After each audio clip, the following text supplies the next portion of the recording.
Ang manlilika, alam nga namang mali siya. Kahit hindi ikaw, ang bet ng mga judges sa contest na sinalihan mo, sumali ka uli next year, iba na yung judges, baka manalo ka na. Di ba? Maraming ganong mga karanasan, natalo nung minsan na sumali uli, nanalo na, kasi iba na yung judges. So, pag may nagja-judge sa'yo, ikaw lang kasi ang judge. Pag may ibang judge, siguradong wonderful ako. Depende yan eh. Psalm 139, 15 to 16.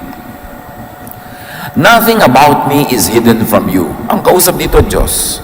But with your own eyes, you saw my body being formed. Even before I was born, you had written in your book everything I would do. Unti-unti pa lang akong nabubuo sa sinapupunan ng aking ina, nanonood na kayo, O Lord. Kayo kasi may likha sa akin. Alam nyo ang nilikha nyo at alam nyo kung anong pupuntahan ang nililikha nyo. Kaya nandun pa lang ako, nalilikha, alam nyo na ang landas na tatahakin ko sa buhay.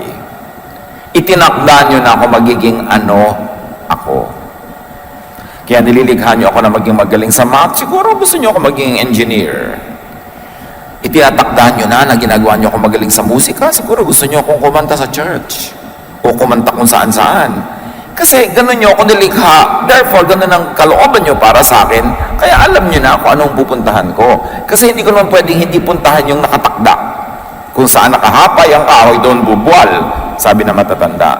Ang pinakamahirap sa buhay ay yung lumalaban ka sa iyong hilig. Hindi mo sinusunod ang iyong hilig, yung design sa iyo ng Diyos, kaya tuloy hindi ka mag-excel. God designed and predetermined your general personality, your general direction in life. Kaya nga pati sa psychology, na profile na nila ang mga tao, yung mga temperaments daw. May sanguine, merong phlegmatic, merong choleric, merong melancholic. Generally, ang mga tao magfo-fall under those 4 big categories. Kasi talaga may categories. Merong kingdom, merong phylum, merong class, may family, may species, may subspecies. Meron talagang ganoon. So God designed your destiny. But not the specifics. Halimbawa, dinesign ka niya na magaling sa musika, hindi naman siya nagdikta kung kakanta ka ba, tutugtog, o kung kailan ka kakanta. Yung details na yun, nasa sa iyo ng kalooban at sa mga nangyayari sa iyong paligid at may influence yung mga taong nasa iyong mundo. Pero in general direction, Diyos na ang nagtakda niyan. So yung free will na tinatawag, yung change, that is possible only within the inborn nature. Free ka lang within how you were created. So halimbawa, you were created na ang height mo is below whatever, below 5 feet or below 6 feet or whatever the standard. So may mga bagay na hindi mo pwedeng gawin kasi hindi yun ang height requirement na mamimit mo. Mahirap naman siyempre stewardess ka tapos 3 feet ang height. Kasi hindi mo maaabot yung mga unan doon sa ibabaw, di ba? Pero kung gusto mong sumali halimbawa sa Navy, gusto mong magtrabaho sa loob ng submarine, hindi pwede yung 6-footer kasi uuntog ka. Maliliit ang mga pinto doon. So, bagay naman doon yung hindi masyadong matatangkad. Kanya-kanya. You are free to operate within the context of how you were created. So, ikaw ay cactus, free kang tumubo at lumabay at mamulaklak sa mga tuyo na paligid. Water lily ka, water plant ka, doon ka sa mga matubig na lugar. So kung nasa tamang lugar ka, ikaw yung magpa-flourish. Kaya hindi nagpa-flourish yung mga tao nasa maling profesyon, nasa maling linya, nasa maling trabaho, hindi sila talaga magiging number 1 doon. Magiging second-rate, copycat lang sila. Pag hindi sila faithful to the original intent that God expressly gave to them as they were designed. Kaya maraming interpretation yung personality, yung sino ba ako. Sa Romans 7:18 to 15, I know that my selfish desires won't let me do anything that is good. Sabi ni Paul. Even when I want to do right, I cannot. Instead of doing what I know is right, I do wrong.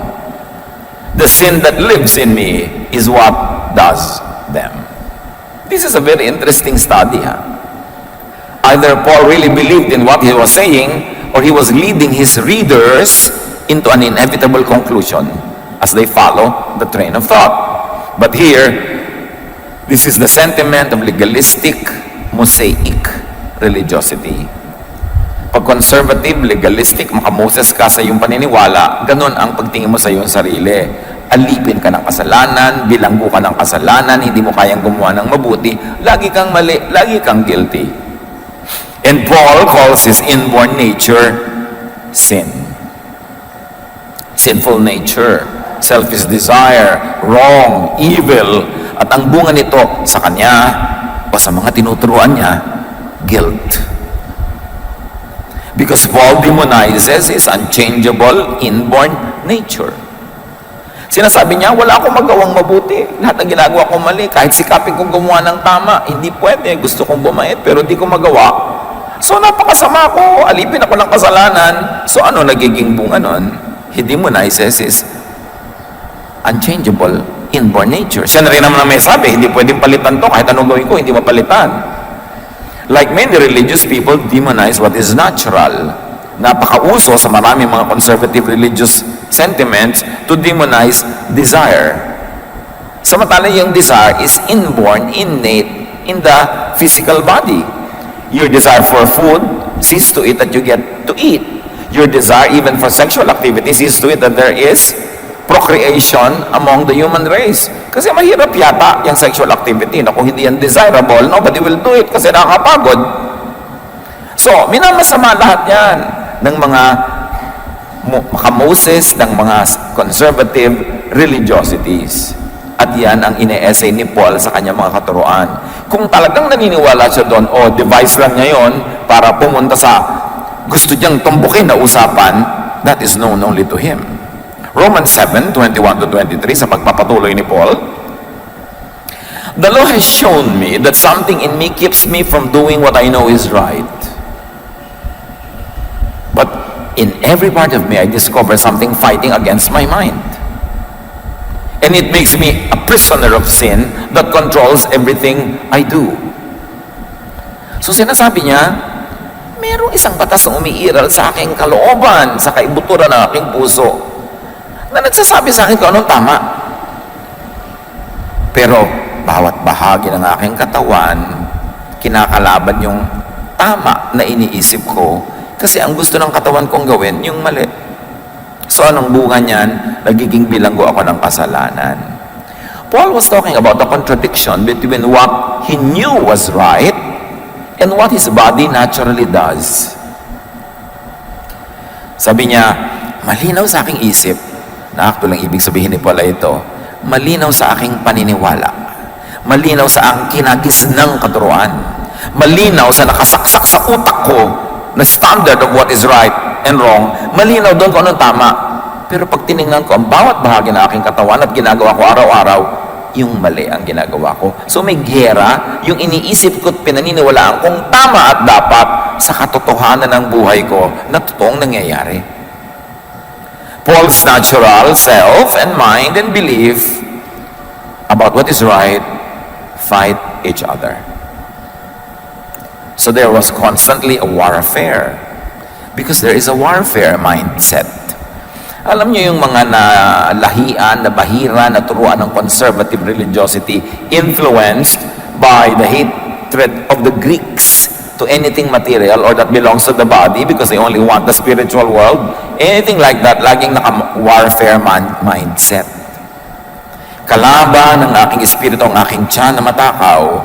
Kalaban ng aking espiritu ang aking katawan na gusto magpahinga at masarapan. Kalaban ng aking kabanalan, ng aking mga sexual appetites. Laging pinaglalaban yan. This is very Greek, which influenced many New Testament Christians and even Old Testament Jews. Ang bunga ng ganitong pag-iisip, stress, and of course, inevitable defeat. Lagi kang talo. Kasi, minamasama mo yung natural, yung natural ang laging mananalo dahil yun ang natural. So yung ideya mo, your concept of spiritual perfection, your concept of an achievable morality will always lose. So you will be divided, you will be confused. That's why many religious people are depressed. Kasi depressive isipin na lagi kang talo. Pero kung magiging totoo ka sa sarili, if you judge yourself according to the standards of religious morality, lagi ka talagang talo. Here, Paul equates the law with what is good, and therefore with God. And then he equates his nature as sinful, and therefore bad. That's why he calls himself evil. And if you are in that kind of thinking, you will call everyone else evil. Because everyone else will fail by the standards that are in your mind. And even in their own minds. Kaya maraming religious systems nakadevelop ng coping mechanism dyan confession. Total, lagi mo rin naman ginagawa, bibigyan kita ng way out of guilt, confession. At naging malaking negosyo rin yung confession na yan. Kasi, ang mga tao, kahit sa mong ilublob na relihiyon, pare-pareho lang yan ang gagawin at iisipin araw-araw. Kahit ano pa ang relihiyon nila. And since Paul observes that this sinful nature prevails anyway, he thus considers himself a prisoner of sin. Is that how you consider yourself? A prisoner of sin? A hopeless sinner? Laging loser? Laging guilty? Laging masama? Kaya mga ibang tao sasabihin nila, pasensya, tao lang. This tao lang can be positive. It could be a way out of guilt. It could be a coping mechanism. But it would also be negative. When you say tao lang in the sense na tao lang ako, therefore talo talaga, therefore masama talaga. Samantalang sinasabi ng Psalm, I am wonderfully made. So pag sabi mong tao lang ako, to mean talagang masama ako, marumi ako, hindi totoo that you were wonderfully made. So Paul problematizes what controls him, the way he was designed, his nature. And when you problematize your own nature, you will have a lifelong problem because your nature will never leave you because you are your natural self. Paul fights his nature and destiny. Therefore, it will be a lifelong stress. Romans 7:24. What a miserable person I am. Who will rescue me from this body that is doomed to die? That is why I was proposing that we look at Paul two different ways. One, did he believe in what he was saying, that he was really inherently evil and hopeless? Or he was engineering the discussion to get to the heart of the matter. Yung pag ganyan ang pag-iisip mo, pag ginajudge mo ang sarili mo, sinusukat mo ang sarili mo by these religious standards, miserable ka. At dahil miserable ka, sinong makakapagligtas sa iyo sa misery na yan? And of course, Paul was driving at Jesus. He was bringing the topic to Jesus. He was making you know and feel that you're helpless so that you will look for help in the right place, and that is in Jesus. Ang galing niya magsulat. Paul thinks he fails miserably. Of course, he would think that if he really believed in what he was saying. But what if he was saying that, not because he believed in it, but because that was the belief of his readers? And going along with the discussion of Paul, it is inevitable for you to end at his prescription, Jesus. Na yun ang sagot sa hopelessness mo.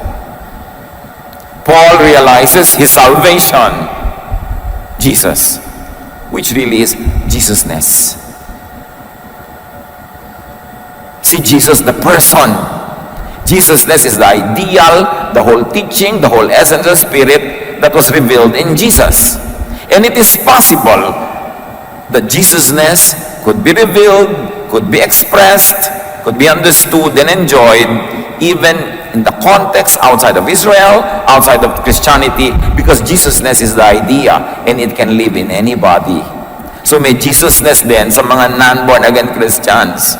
Kahit yung mga tinatawag ng mga pagans, yung mga tinatawag ng mga unbelievers, unchurched, when they love, when they are loving, when they are forgiving and accepting, meron silang Jesusness. Although probably formally and legally, wala sila nung formal religion na Christianity. Kaya mahalagang ma-separate sa utak ng tao yung Christianity itself as a religion and Jesus and Jesusness. Because Jesusness can be experienced outside of Christianity. Because God loves all people. God reveals to all people. Kaya nakikita nyo ba? Kahit kaya naging born-again Christian, naging committed sa evangelical, Bible-based Christianity, ang dami nyo makikita kamag-anak nyo na hindi nyo kasama sa church pero ang buti ng ugali. May Jesusness sila. At marami kayong makikita sa church na hindi Jesusness ang ugali, impactness. Kahit pa sila born again at inilublob mo ilang beses sa baptism, may impactness pa rin. So it is possible for Jesusness to thrive outside of formal religion. Siyempre, press release lang ng mga religion, sa kanila lang may salvation. Para doon ka mag-member at doon ka mag-ambag.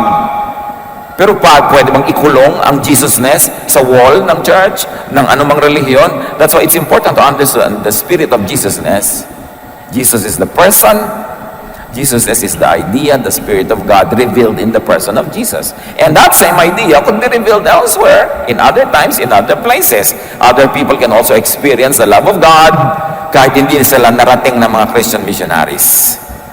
Yung franchise ng missions, yung franchise ng mga churches and religions, press release lang yon para masolo nila ang mga converts. But the Spirit of God fills heaven and earth. The earth belongs to the Lord. Hindi pwedeng dumating lang ang Diyos sa Pilipinas kasama ni Magellan noong 1521. Siyempre, yung spirit of Jesusness had always been with the people who are loving, who are caring, who are forgiving, and accepting. And that spirit saves. That spirit, that mentality, that understanding will bring you into the presence of God, with or without formal religion. Hindi naman kasi pwedeng masolo ng relihiyon ng Diyos. Nauna ang Diyos sa relihiyon. Yung mga relihiyon, mga franchises yan, mga licenses, mga pag-aangkin sa Diyos. Pero hindi pa aangkin ang Diyos kahit kaninong religion. Kaya importante maintindihan natin the spirit of Jesusness that was in Jesus. Because it can also live in you, it can live in other people. So, yung sinasabi ni Paul na napakasama ko, wala akong pag-asa. Is it a Pauline belief? A Pauline teaching? Or just a Pauline device to drive his readers and his listeners to the inescapable conclusion that outside of Jesus, they will only be in Moses, they will only be in legalistic religiosity, they will always be condemned. But clearly, Paul believed and taught grace. Paul believed and taught life through Jesus. And he very clearly also taught death through Moses, through the law. Sa lahat ng nagsulat dyan sa collection ng New Testament, napakalinaw ng pagkakaunawa ni Paul sa binigay ng Diyos na kaligtasan sa mga tao through Jesus and Jesusness. Now, the general essence and direction of individual personality is predetermined by unique inborn traits. Balik tayo sa yung natural self mo. Yan kaya ang tinatawag nila na genetic configurations, na talagang ikaw ay ikaw. Yung sinasabi na matatandang ang mangga ay hindi mamumunga ng santol, na madalas ay tinitingnan nila ang magiging ugali mo pag tinignan nila ugali na yung magulang at mga ninuno. There is a basic foundation that determines the general design, and only details and finer points could be altered or improved. Nilikha ka, yun ka na. So, sabi nga, even before I speak, you know what I will say, you know my thoughts. Kasi yung lumikha sa'yo, alam niya ang design, therefore alam niya ang yung tendency. Alam niya kung ano ang iyong magiging hilig. So, nililikha pa lang ikaw ng Diyos, alam na niya, nako, itong nililikha ko na to, lagi itong magkakakanta, magtututugtog, kasi ito ang pagkakalikha ko sa Kanya. Itong nililikha ko na ito, magiging scientist, kasi nililikha ko siyang maging ganyan. Ito magiging charitable, ito magiging matipid ito, magiging laging siya nagsisave, ito naman magiging gastador to. Ganon. So, kaya lang pag naging mag-asawa yung dalawa, World War III. Pero, hindi na yan naiiba. Pastor, i-counsel niyo po ang asawa ko para magbago. Magpalit ka na lang ng asawa, mas madali. Kesa palitan mo yung ugali ng asawa mo. Ayoko po magpalit ng asawa, yung pala, di tanggapin mo. Pero wag kang may asawa tapos pinipilit mong ibahin. Magiging magulo buhay mo, magiging magulo ka rin sa kanya, magkakagulo-gulo kayo. Yan na yan, as is, where is. Mag-adapt ka, mag-adjust ka dyan. Intelligent people adjust. Kasi, hindi naman nababago ang tao. Mito lang yun. Eh bakit po nung nabuwanagan yung isang pinsan ko, bigla nagbago? Pag-usapan natin yan maya-maya. Itanong mo kano nangyari after 6 months. That is why Psalm 139 verse 4 says, before I even speak a word, you know what I will say. Kasi kilala ka ng Diyos. Pagka ganito, magagalit yan. Pagka ganito sinabi mo, papautangin ka niyan. Alam ko ugali niyan. Ganito siya. At pag pinagsama-sama mo lahat yung mga nilikha ko na yan, magkakaroon ng kumpletong pamilya, kumpletong community, magiging colorful and beautiful. Gusto mo ba lahat ng kasama mo, kamukha mo, kaugali mo? Kaya nga sa church, iba-iba yung gift na binigay para pag nagsasama-sama tayo, kumpleto rekado. Alam nga naman ang luto, puro bawang. Siyempre, gusto mo mag-isa, may bawang, sibuyas, kamatis. Para masaya. Ganun ang buhay. Iba-iba ng papel. How come children from the same parents could be so different? Pagka may kilala kang isang tao, hangang-hanga ka, gustong-gusto mo siya. Nung makita mo yung kapatid, sabi mo, ay, paano naging magkapatid yun? O kaya meron naman isang taong diring-diri ka sa kanya, yung hindi mo siya maintindihan. Nung makita mo yung kapatid, wow, biglang hanga ka. Kasi hindi lahat ng magkakapatid pare-pareho. How come children could be so different from their own parents? Genes. Ang sagot ng science dyan. Sabi na matatanda, lahi, dugo. Kasi, nananalaytay sa ugat mo, nasa dugo mo, nasa every single cell of your body, yung genes ng lahat ng mga lolo't lola mo, both sides, sa father side and mother side, pabalik kay Adan at Eva, nasa iyo yan. Ngayon, kung kaninong ilong ang mananalo at lalabas dito sa isang kapatid mo, Diyos lang ang nagda-assign nun. Kaya may mga magkakapatid na magkakaiba ng ilong. Mayroong magkakaiba ng buhok, may kulot, mayroong straight, mayroong magkakaiba ng talent. Kasi ang dami yung lolo't lola na pagkukunan. Nagko-combine, nagsasama-sama sa isang tao, nagiging individual tuloy siya. But all human traits and character could come only from the genetic pool, from design, from creation, from God. Nothing was added to creation after the 6th day. You know what happened? After the 6th day, on the 7th day, the Lord rested. Tumigil na ang creation. Tumigil na ang creative process. So, ibig sabihin, after the 6th day, nandun na lahat ng genetic pool ng lahat ng tao sa lahat ng panahon. Creation stopped. And after creation stopped, recreation na lang ang nangyari. Nagkakakombi-kombinasyon. Kaya kahit sa dalawang taong Adan at Eva, biglang nagkaroon ng may maitim, may maputi, may dilaw, may kulot, may straight. Kasi nasa kanila na mismong katawan lahat ng genes ng buong sangkatauhan na habang may mga nagsasamang lalaki at babaeng nakaka-create sila ng isang bagong individual, namimili lang ang Diyos kung alin pipitasin na gene, alin dito, alin doon at ilalagay sa individual na ito. Kaya ikaw yon, and you are wonderfully made. Paul talks about that. At napakarami pa sa Bible, directly and indirectly. Now, plant and animal hybrids can be created by crossbreeding. Alam nyo yon? Nakakita na ba kayo ng bougainvillea na ang bulaklak sa isang tangkay, may violet, may dilaw, may pula? Kasi pinagsama-sama ng crossbreeders, ng plant breeders, yung mga genes ng iba't ibang bulaklak na may iba't ibang kulay. Nakakreate ng ibang individual. Crossbreeding. Plant and animal hybrids can be created by conditioning na tinatawag ng iba na evolution. Sa pagtagal ng panahon, lagi kang nasa tubig, lagi kang nasa tubig, nakadevelop tuloy ng gills yung mga animals sa pang tubig. But that's already in creation. Wala namang giyera dapat ng creation at evolution.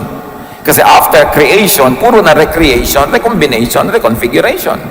Kaya yung mga nagtatrabaho lang bawa sa mga toll gate na nag-aabot ng ticket, nagbabayad, kung pagtatrabahuin mo siya dyan ng 300,000 years, hahaba ang kanang kamay o kaliwa para madali niyang maabot. Siyempre, nag-a-adjust ang creation na tinatawag nila na evolution. Galing din yun sa Diyos, hindi yung kontra. Nag-a-adjust lahat. Tingnan ang halaman. Paso, nakaharap na ganyan lagi sa araw yan. Subukan nyo italikod yung paso. Bukas, unti-unting lumilingon uli yung mga dahon patungo sa halaman, di ba? Mamaya isang linggo, nakaharap na sila uling lahat. Ikaw naman sa dista, iniikot mo na naman yung paso.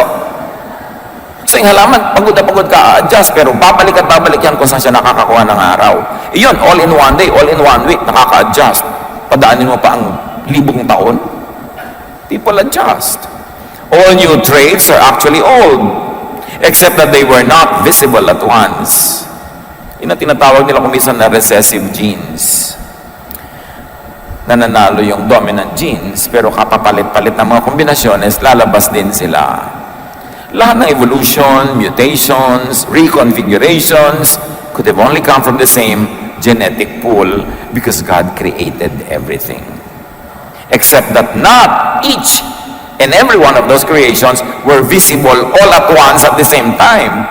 May panahon na lalabas yun. Kaya wala namang dapat giyera yung creation and evolution.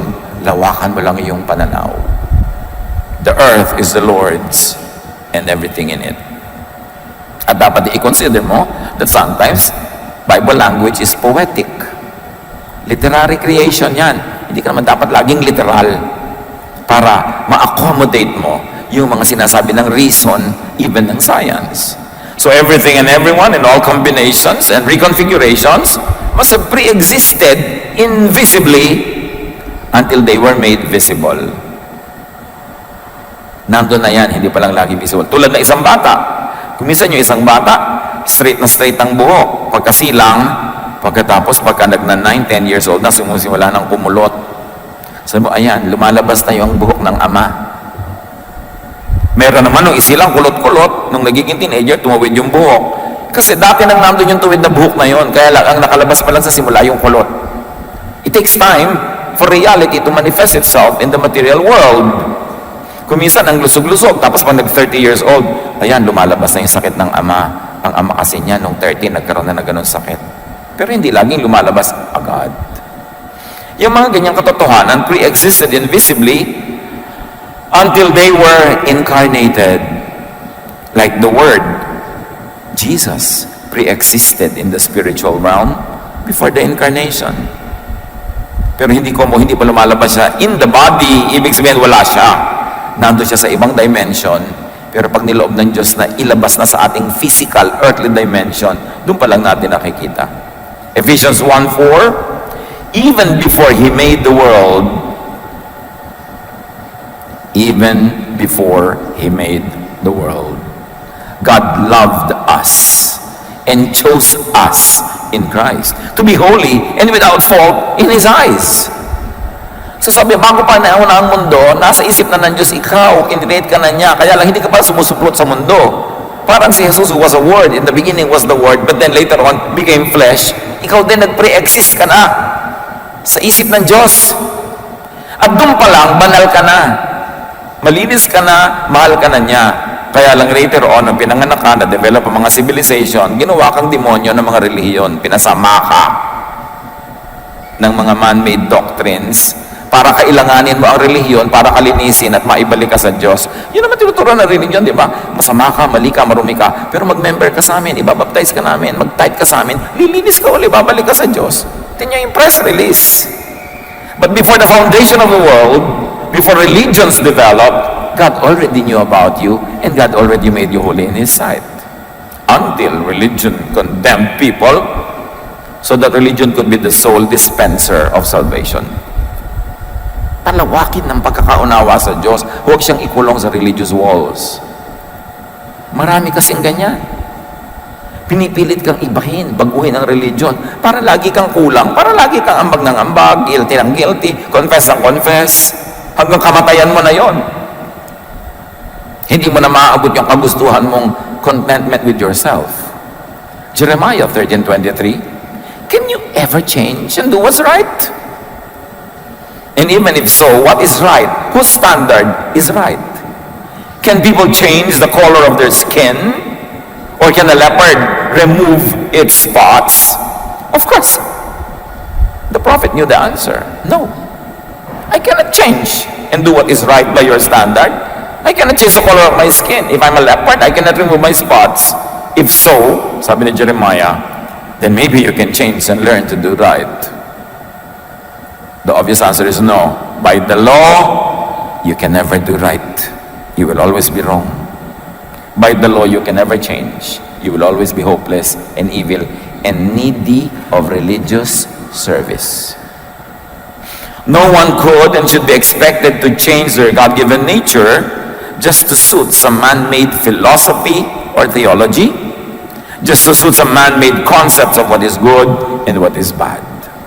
Kasi kahit naman mga religions of the world, major religions of the world, may pagkakaiba-iba pa rin sila ng concept of what is good or bad.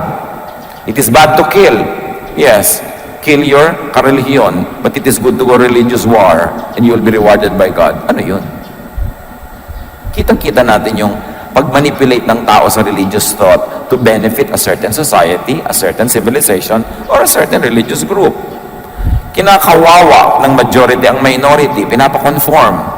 And because the majority control religion, yung mga minority kawawa, they are made to feel evil, less, and they are made to feel like outsiders. Kinakawawa ng powerful ang weak. Dinodominate. Kaya maraming inventors ng doctrines, ng concepts of what right and wrong. Civilizations, ancient religions promote doctrines that serve their interest. This is social engineering. So it is all right to kill people who don't belong to our tribe. It is all right to kill people who don't belong to our religion. It is all right to dispossess people of their lands. Dahil gusto ng Diyos, atin tong land na to. Do you think God will really do that? Sasabihin ng Diyos, kill the women, kill the children, kill everybody and get the land? O press release ng land grabbers. And they say, sabi yan ng Diyos. Ang Diyos ba naman na napakabuti at mapagmahal? Ibibigay sa'yo yung nandun at pag-aari ng iba, tapos sabihin, patayin mo siya para maging sa'yo. You should critique even religious thought. Titingnan mo, sino nagbe-benefit sa teaching na to? Sino yung na-empower? Sino na-disempower? And you will begin to know if it's man-made or not. Because many religions develop not really as a revelation from God, but as a social tool for engineering and social control. Study history. Kung paano na-develop ang mga religions. Siyempre, lahat yan i-claim, bumaba ang Diyos, kinausap yung kanilang founder. Pero sabi ng Diyos, patayin mo yung iba para maging sa'yo yung tinitira nila. Ganun. Maniniwala ka dun. Matthew 15, 8 to 9. These people honor me with their lips, but their hearts are far from me. They worship me in vain. Their teachings are merely human rules. This is Jesus speaking and quoting even Isaiah 29:13. Sabi ng Diyos, hanggang bibig lang ang pagsamba sa akin ng mga relihiyones na yan. Malayo sa akin ang puso nila. Baliwala ang pagsamba nila sa akin kasi ang katuruan nila, invento lang nila para sila ang mag-benefit. Jeremiah 14:14. Then the Lord said to me, the prophets are prophesying lies in my name. I have not sent them or appointed. This is what they say about you. Accept yourself and others as God created you and as God willed that you would be acceptable to Him. And since the people had been misguided, Jesus was sent to guide them back to the reality that the Father loves us. And if we have been condemned by ourselves and by our traditions and our previous knowledge, then God forgives us. And you forgive yourself. And you get on with life. Do not reject people's realities because of invented religious teachings. Yung un-Jesus teachings. Nakita niyo yung un-Jesus teaching? Ito ang babae, nahuling nagkakasala, batuhin hanggang mamatay. That is the Moses teaching. Pero hindi siya ipinabato ni Jesus. Sabi niya, yung walang kasalanan, maunang bumato. In other words, hindi siya pinabato. That is Jesus. Ibang-iba. So dapat malinaw ang pagkakaunawa natin kay Jesus, o dapat siyang ihalo sa iba. Kasi ipinadala siya. Sitting at the right hand of the Father, continuously interceding for His people. Accept yourself and others. And if you want to improve, that's good. But improve and change within your natural limits. You cannot be who you are not. Do not deny your truth just because some religious myths tell you that you are bad. Do not problematize and struggle with your truth. Yung mga truth natin, ano ba totoo tungkol sa inyo talaga? Do not struggle with it because God made you. You were conditioned probably by culture, by tradition, by religion, by philosophy to think that you are not good, that you are bad. But God created you. Look at your innate, natural self. Siyempre maraming nadagdag sa ating sarili. Bukod doon sa inborn. Yun ang pwedeng palitan, pwedeng ayusin. Pero yung basic inborn, accept it. Live with it. Be happy with it because you were made by God.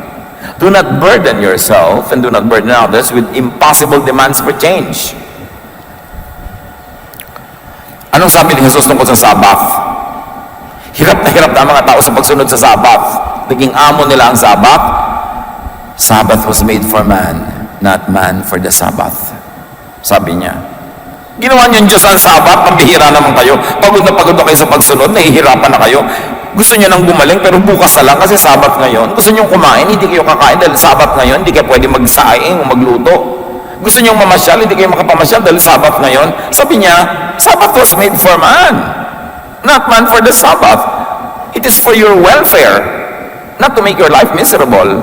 And apply that, extend that to religion. Religion is to set people free, not imprison them. Religion is for man, not against man. Not man for religion. Pero baligtad, ang 99% ng umaandar sa utak ng mga tao, na-enslave sila ng system. Do not let oppressive and discriminatory standards and laws dictated by the majority, by the powerful, enslave you. Do not submit to groups that demonize your reality. Sasali ka, tapos walang ginawa kundi kastiguhin ka, sabihin masama ka, mali ka, pagiltihin ka, ba't ka sasali? Ba't mo papahirapan ang sarili mo? Kaya nga si Jesus, nagtuturo outside of the temple, not inside. Si John the Baptist, nagbabautismo sa labas ng temple, not inside. Dahil naaapi kayo mga tao doon sa loob eh. Jesus accepts and loves you before the world began. Word ka pa lang, hindi ka pa flesh. God already knew you, configured you and loved you, and gave you value and calling. Nasa hangin ka pa lang, sabi nga ng matatanda, may itinakda ng mission para sa iyo ang Diyos. May purpose ang iyong buhay. May pagtawag sa iyo at binigyan kanya ng mga kakayahan para yung mga pagtawag sa iyo ay maganap mo at magkaroon ng kabuluhan ng pagdaan mo dito sa lupa. Hindi dumadaan ka lang na hindi ka nag-enjoy, hindi ka na-enjoy ng iba, walang nangyari. Ephesians 2:10, for we are God's handiwork, created in Christ Jesus to do good works, which God prepared in advance for us to do. Hindi ka pa isinisilang, may assignment ka na. May papel ka na. May kabuluhan ka na. Kasali ka na. Kaya lang maraming katuruan sa paligid na bumubulag sa atin doon, making us feel bad for who we are, guilty for who we are, and making us and forcing us to copy other people because we think they are the standard. Hindi ka pa sinisilang, minahal ka na ng Diyos. Nakatakda na ang dapat mong tahakin na landas. Kaya dapat malaman mo kung sino ka at matahak mo ang dapat mong landas para magkaroon ng kabuluhan ng buhay. Mahal ka ng Diyos, nilikha ka niya, tapos mamasamain ka ng system kasi lang divergent ka. Gusto kasi nila lahat magkakamuka para madaling kontrolin. Ganun lang yun. Accept and love others and yourself, especially for your inborn natural traits. Now, paano yung pagbabago? Paano yung pag-i-improve? Kasali rin yun. There are inborn and natural and therefore unchangeable traits. Don't even attempt to change that. But there are traits that can be changed. May mga asal, ugali, gawain na pwede mag-improve. Suriin natin kung alin. Matthew 9:11 to 12. Si Jesus ang nagtuturo. Jesus replied, "Not everyone can accept this word, but only those to whom it has been given." So this is a warning. Jesus was saying, I'm going to teach you something very important, but something not easy to understand. It can be understood only to whom it is given, only to whom it is revealed. Hindi sinabing ipagdadamot ng Diyos ang kahulugan. Ang ibig sabihin lang, pumwesto ka para tumanggap ka rin, lumagi ka sa tama, ibukas mong yung isip para maintindihan mo itong ituturo ko sa iyo na mahirap tanggapin sa mga nakasarang utak. Sabi niya, not everyone can accept this word, but only to whom it has been given. For there are eunuchs who were born that way. These are certain types of people. There are eunuchs who were born that way. So Jesus is saying there are types of persons who are born that way. Hindi nila nilikha ang sarili nila. Hindi sila nag-decide maging that way. They were born that way. And there are eunuchs who have been made eunuchs by others. O naging eunuch lang yan ngayon kasi na-kondisyon, napilipit, dinala doon. There are types of persons who were manipulated to become the person that they are now. And then there are those who choose to live like eunuchs for the sake of the kingdom of heaven. So there are the types of persons who are like that personal choice. Sabi ganon, tatlong uri ang tao ha, yung basic pagkatao niya. Merong born that way. Hindi siya ang nagpasya, hindi siya ang gumawa, Diyos. Born that way. Meron naman, iba siya, born another way, but raised in a way that subverted the original design. Nurture. Ni-nurture siyang maging ganito.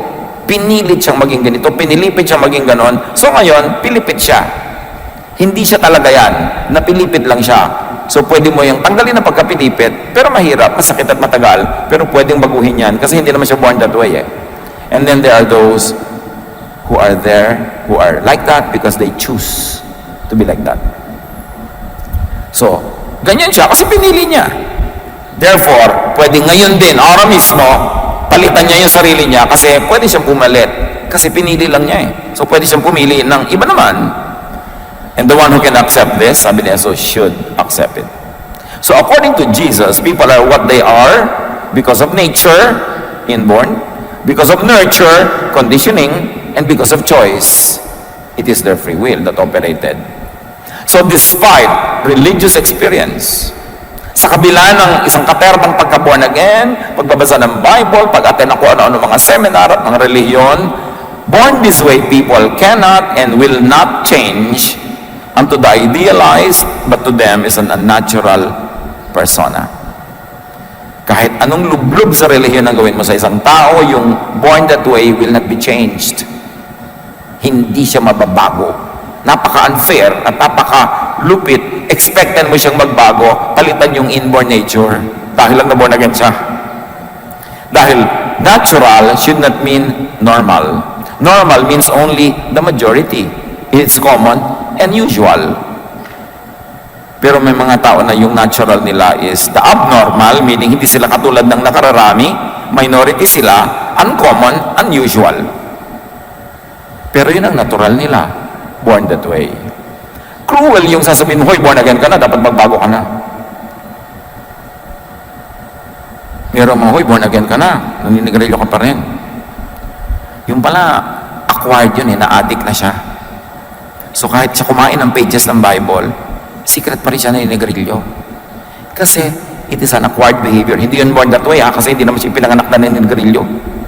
Pero na-acquire, naging habit, na-nurture, it can be changed. But only when re-nurtured, reoriented, retrained. It takes time. So, huwag mong expect na born again lang siya ngayon, iba na siya bukas. Hindi applicable yung mga ganyang expectation sa mga born this way. Those who were pressured, dahil ina-expect ng lahat ng mga church bullies, hoy, born again ka na, dapat ganito ka na, dapat ka na, biglang naging ganyan na siya, na-pressure lang yon. Posing as changed would only backslide. Kaya yung mga dali-dali pinagte-testimony, nagbago po ako, wala tinagka po ang Panginoon. Palakpakan ng mga tao, buong luhaan at duguan nila pinapalakpakan. Tapos 2 months from now, magbabackslide, pagchichismisan nila. Kasi pinwersa lang ng expectation na mag-testify at magbago. Yung pala emotional trip lang niya yung pagbabago, pero yung born that way niya, hindi kayang baguhin yun ng kahit ilang baptismo. Pagkatapos i-condemn siya ng church na kahapon lang yung nagbubunyi sa kanyang testimony. Pinwersa kasi siya magbunyi at mag-testify sa isang bagay na napilitan lang pala siya. Now, people who are made eunuchs by others, the second type, conditioned, nurtured people could change, as we were saying, but only by effective reorientation and through a long process.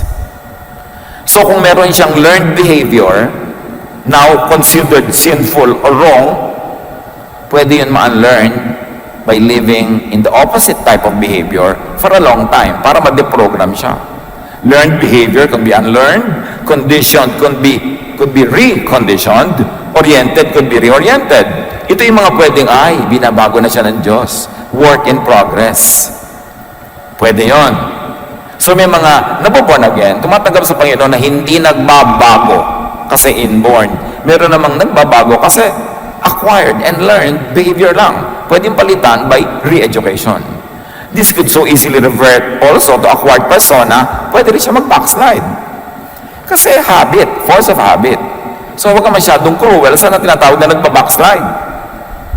Now, the third type, people whose affected personalities were chosen by them could choose to change. Yun yung nagpasya po ako na sumunod sa Diyos at baguhin ang aking buhay. Kaya mong gawin yun because once upon a time, nagpasya ka rin na ganyan ang gawin mong buhay. Choice mo. So pwede mo rin palitan by choice. This change could be quick and sustainable at yan yung dali-daling itinetestify ng iba. Kaya hindi tayo mahilig magpa-testify kasi maraming tao na papasubo. Pagkatapos, pag hindi na napanindigan yung testimony nila, lalapain sila ng the same church na nagbubunyi nung nagte-testify sila. So yun yung talagang pwedeng binago na talaga. I have decided to follow Jesus. Kasi kaya mong desisyonan. Pero hindi ka pwedeng sumunod sa isang bagay na against your inborn nature. Magkukunwari ka lang. Magpapanggap ka lang para aproban at palakpakan ka ng mga tao. At yun ang ayaw na ayaw ni Jesus, yung pagbabalat kayo. Hypocrisy. Importante na maintindihan yung tatlong nature na pwedeng palitan. Inborn nature, acquired, na hindi na talaga nature. Kasi acquired lang, yun ang pwedeng palitan. At yung decided lang, pwedeng to decide against it and to choose another. Jesusness sets people free from wrong-headed expectations, from judgment, from rejection, and from stress. Why will you judge someone if God made him that way? Romans 7:24-25. Kaya ang ending ni Paul doon sa kanyang thesis, what a wretched man I am. Gusto kong bumayad pero di ko magawa.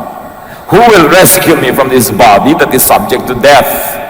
Thanks be to God who delivers me through Jesus Christ our Lord. So yun ang ending ni Paul. So yun, kahit anong gawin ko, masama ako, mali ako, buti na lang may Jesus na nagsasabing, hoy, guni-guni mo lang na mali ka. If you were born that way, God made you that way, di hindi ka mali. Pero, may mga mali ka talaga because you were nurtured to be that way, then you can reorient yourself. Pagsikapan mo, tutulungan ka ng Diyos para bumalik ka sa true inborn nature mo at umalis ka dyan sa na-influence ka lang. At kung yung ginawa mo, choice mo lang gumawa ng mali, you can easily choose to do what is right. Jesus sets us free to be ourselves. To be free from expectation against your natural self, and to be free from all the pollution and all the manipulation done by misnurture, and to be free from all the wrong things that happen because of our wrong choices. So accept, appreciate, celebrate how God created you and every other person, not only you. Do not fight with the Maker to conform to man-made standards and expectations. Sa Bible mismo, sinabi ng Diyos, huwag kayong makinig sa kanila, invento ang mga katuruan nila. Paano nyo malalaman ko alin sa ating mga religious beliefs ang invento lang pala at hindi galing sa Diyos? Salain nyo kay Jesus. Kaya may mahalagang Jesus filter. Kaya may Jesusness. Lahat ng turo ng lahat ng tao, lahat ng nilikha ng Diyos, lahat ng mga mangangaral, salain kay Jesus. Kasi si Jesus lang ang the way, the truth, and the life. Siya lang ang tunay na anak ng Diyos. Siya lang ang tunay na nagsakatawang tao, na salita, na berbo.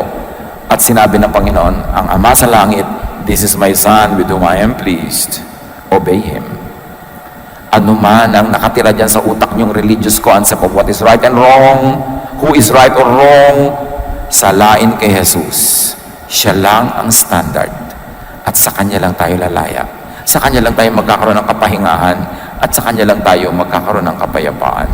Huwag tayo makipag-away sa Diyos. Yung mga hindi kontento sa kanilang sarili, ginajudge ang sarili nila dahil ginajudge sila ng reliyon. Go back to Jesus and ask, Jesus, ano ba ito? Inborn nature ko ba ito? It must be. Kasi 3 days old pa lang ako, alam ko ganito na ako. Hindi ko ito pinili. In fact, marami kong ginawa para ibahin ito, para hindi na iba. So this must be my inborn nature. I should stop quarreling with you and with myself. Isaiah 45:9-11. Woe to those who quarrel with their maker, those who are nothing but potsherds among the potsherds on the ground. Does the clay say to the potter, what are you making? Does your work say, the potter has no hands? Woe to the one who says to the father, what have you begotten? Or to a mother, what have you brought to birth? This is what the Lord says. Do you question me or give me orders about the work of my hands? Nilikaya ng Diyos. Kayong mga ina, mga ama, more than anyone else, kayong nakakaalam kung ang anak nyo born that way. Isinilang pa lang, nandun pa lamang sa crib, alam nyo na, may ganitong ugali, may ganitong karakter, alam nyo born that way, tapos pipilipitin nyo, papatayin nyo buong buhay para maiba. Kayong saksi kung paano siya pinanganak, na hindi pinili ng bata na maging ganun siya. That's why yung mga magulang, magpakamagulang. Sabi, huwag kayong makipag-away sa ama. Siya ang lumikha. Who or what is your natural self? Suriin na natin mga sarili natin. Inaaway nyo ba sarili nyo? Inaaway nyo ang Diyos? Inaaway nyo yung iba? No, you're born that way nature. Accept it. Thrive in it. Enjoy it. Know your nurture character and re-nurture. If it is not in conformity with Jesusness, know the choices you have made about yourself and make other choices if the choices you have made before are not in conformity with Jesusness. But if they were, continue to choose that way. At tanong din, what is your kapwa-tao's natural self? Your husband or wife, your son or daughter, your father or mother, your sister or brother, your friends. Sila din likha ng Diyos. Sa bawat isa, merong born that way na ugali at pagkatao, meron namang nurture lang at meron namang choice lang. So, 3 uri ng operation. Do not expect yung mga born that way na magbago tulad ng mga tao who chose to be that way or who were just nurtured to be that way. What needless struggles and stress do people go through as they force themselves and others to suit man-made religious and social ideals? God sent His Son to set us free. Matthew 11:28-30, sabi niya, come to me, all of you who are tired and heavy laden, and I'll give you rest. Take my yoke upon you and learn from me. My yoke is easy, my burden is light, and you will find rest for your souls. Yun ang gusto ni Jesus para sa atin, rest. So stop contending with your Creator and stop contending with your kapwa creation. If Jesus teaches us to love even our enemies, surely we can more easily love our non-enemies.